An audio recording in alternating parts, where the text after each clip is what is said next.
Hello everyone. Today we are going to discuss a important topic of class BSc first year according to Kurukshetra University Kurukshetra syllabus, unit 4th of the second paper. So here we are going for the J operators. As we earlier have done in the lower classes in the 12th standard, the L circuit, LCR circuit, resistance circuit.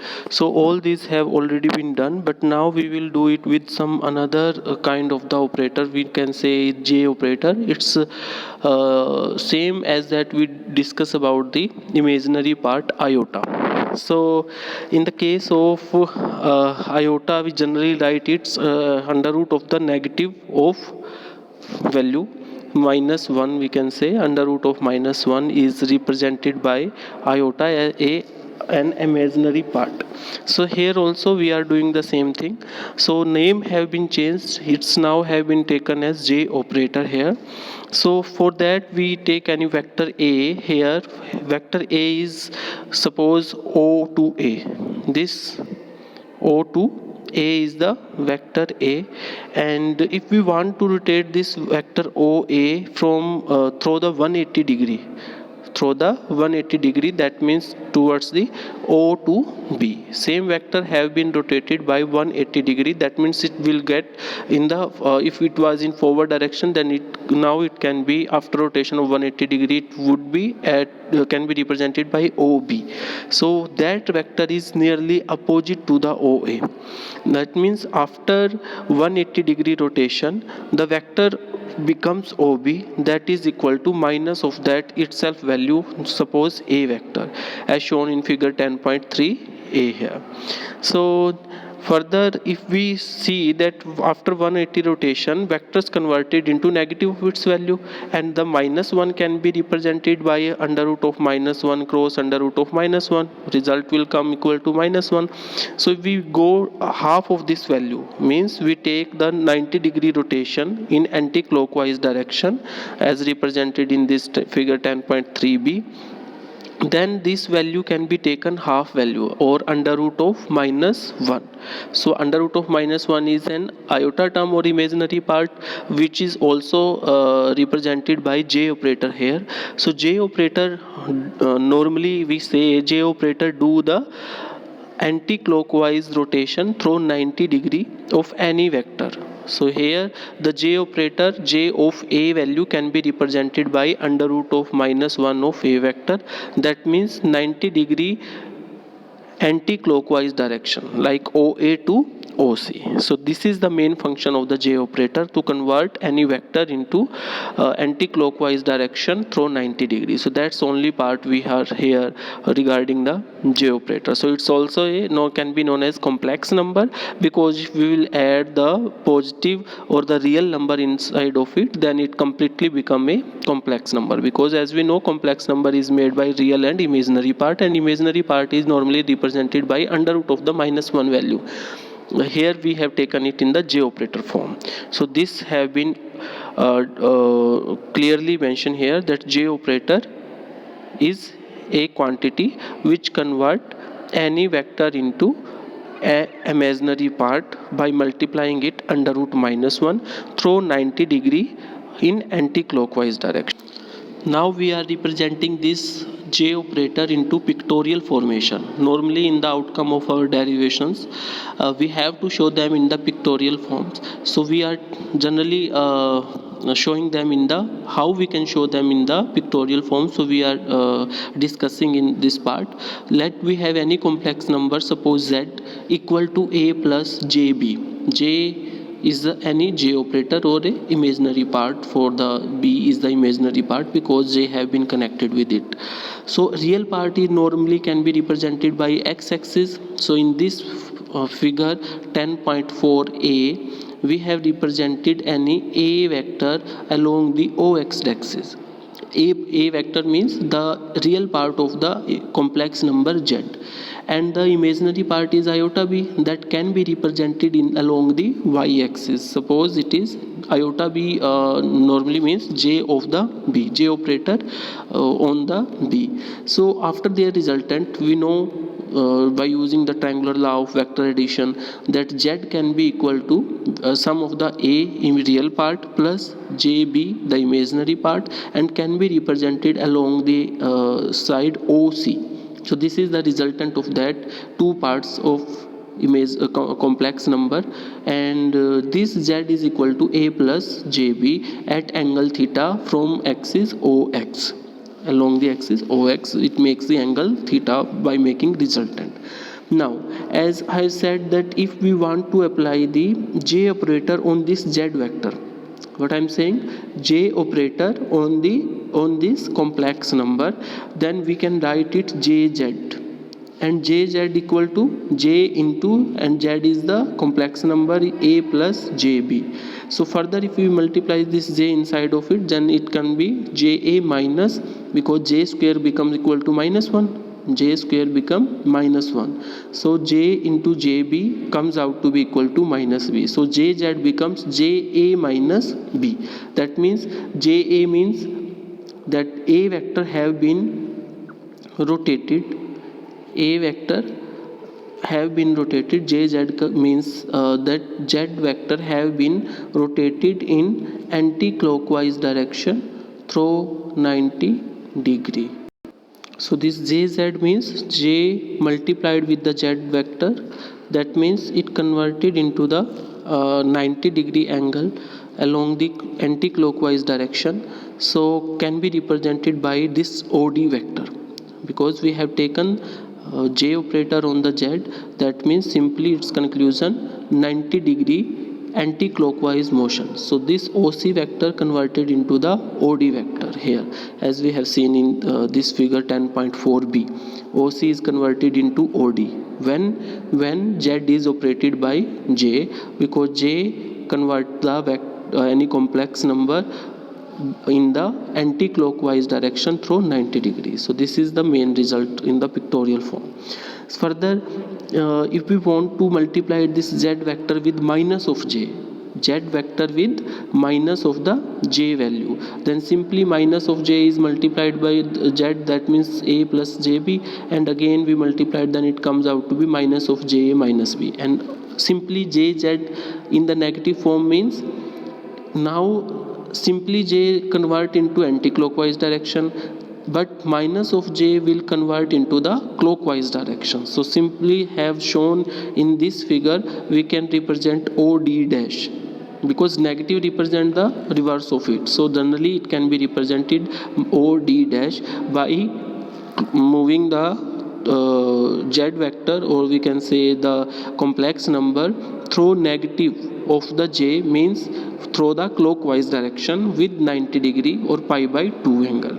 So this whole was the about the pictorial formation of j operator. So we can convert any number, or we can say any complex number can be converted in the j operator form by using this pictorial form.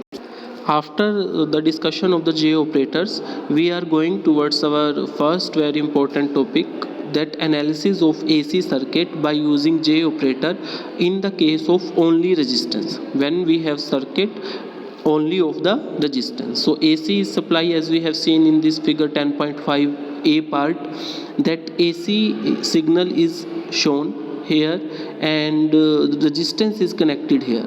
Resistance R is connected through this circuit, so this circuit is only resistance circuit. So now we will find that how the current or how the EMF is moving in this circuit when resistance R is connected. So for that, normally we will show that EMF of the circuit at any time t can be represented by E is equal to E naught E exponential power iota omega t. Omega is the angular frequency and t is the time. At any time t, we can say here iota is represented by j operator. So finally, the EMF through circuit at any time can be represented by equation 1, which shows capital E equal to E naught exponential power j omega t. So this is the formation of our EMF at any time t, where E naught is the maximum value of the EMF or peak value of the EMF moving through the circuit, or we can say amplitude of the applied alternating EMF that we are showing here. Now from the Ohm's law, because only resistance is here, so that means Ohm's law can be directly applied on this circuit. So I is equal to EMF applied E upon resistance R, and we use the value of E equal to E naught exponential power j omega t upon R. Now E naught upon R, as we know, it can be a current, because potential upon resistance or voltage upon resistance give us the current. So this current is peak current, so we will show it I naught, because EMF was E naught, so that's why current will shown as I naught. So E naught upon R written here by I naught into exponential power j omega t by equation 2. So this is current at any time in this circuit.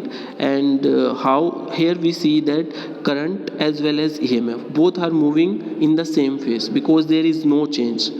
Because in the equation first it was same exponential power iota omega t, and in equation second the current at any time is again exponential power iota omega t. That means both of these, equation 1 and 2, are in the same phase, and in the pictorial form we can show it in the figure 10.5b, that along real axis and along imaginary axis y, the current is shown by I naught, and the peak value of the EMF is represented by E naught at angle omega t. Both are in the same formation, so both are in the same phase. In the resistance circuit, the current and the voltage both move in the same phase, as we have proven here.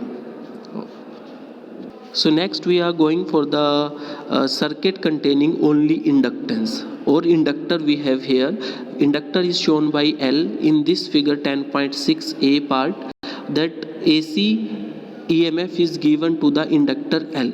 Inductor have been shown in the coiled form L.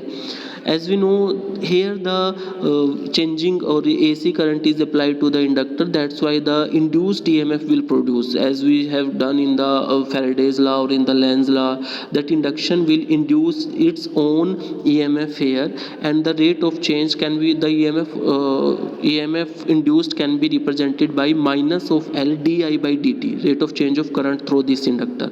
L is the inductance of this inductor. So this was the earlier relation. We must know about that. Induced EMF through inductor can be represented by minus L into di by dt. This term minus L into di by dt is the induced EMF in the inductor by applying alternating EMF. So using this concept, first we will write the EMF through this circuit at any time. Again we can show it with equation number 3 here, E equal to E naught exponential power j omega t. Again we have used the same EMF across this alternating EMF source. Now but the case is that inductor is applied here, so directly Ohm's law cannot be applied here. We cannot apply the Ohm's law, because here it's not the case of only resistance, it's the case of inductance here. So inductance EMF, induced EMF is minus L di by dt. That's the maximum value can be there, minus L di by dt. So total EMF can be converted into the induced EMF. So sum of these two value comes out to be equal to 0. So by using this concept, we will write that E minus L di by dt. This is the EMF at any time t, and this whole equal to 0. So because no resistance is here, only inductance is here, so EMF apply E minus L di by dt comes out to be equal to 0. And if we take this negative term towards the right side, then E equal to L di by dt here. So this equation is shown here. That means EMF produced is equal to E by di. If we want to find out the current from that equation, then di comes out to be equal to E upon L dt, or E can be written as E naught exponential power j omega t upon L.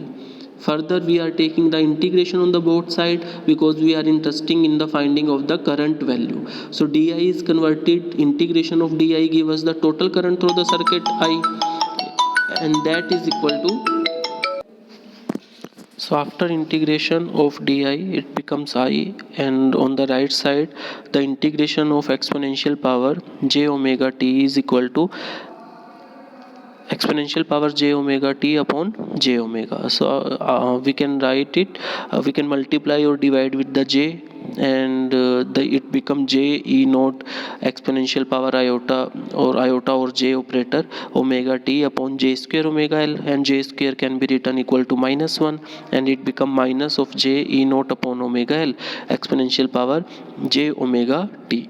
Or we can see that this e naught upon omega l, e naught is the voltage upon omega l is the inductance, or it can be treated as a resistance of the inductor. So E naught upon resistance or inductance comes out to be equal to current. So it becomes minus of J E naught exponential power j omega t. So this equation number 4 comes out in the conclusion form for the current value. Now I naught is shown by E naught upon omega L, or E naught upon I naught from here is equal to L omega, and L omega is known as inductance of the circuit, XL. XL treat as the resistance of the in the resistance circuit, inductance treat as a resistance of the inductor, can be represented by XL, which comes out to be equal to omega L. So this I naught is the peak value of the AC current in the circuit. Now the equation 4 can also be modified by using minus j in the formation of this, because we can write the complex number is equal to cos theta minus iota sin theta. Iota j can be written as cos 90 minus j can be written as cos 90 minus j sine of 90 pi by 2, or we can write it exponential form, because e raised to power iota theta is equal to sine theta plus cos theta plus iota sine theta. So similar thing is used here. We can write minus j equal to exponential power minus j pi by 2. So this j minus j value can be used in the equation number 4, and by using minus j equal to exponential power minus j pi by 2, we can rewrite the equation number 4 in the form of equation number 6 here.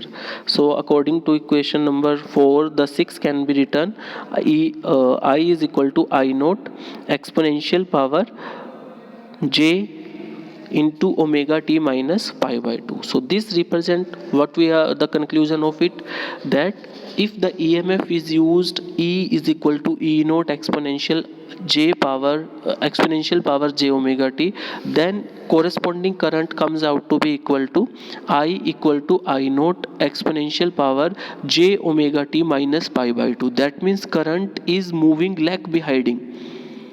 It's very important topic here, very important point here, that I is lag behind from the EMF which was moving at omega t, but current is moving at omega t minus pi by 2, means it is lag behind through 90 degree from the EMF source. And in the pictorial form we can show it in the pictorial form here.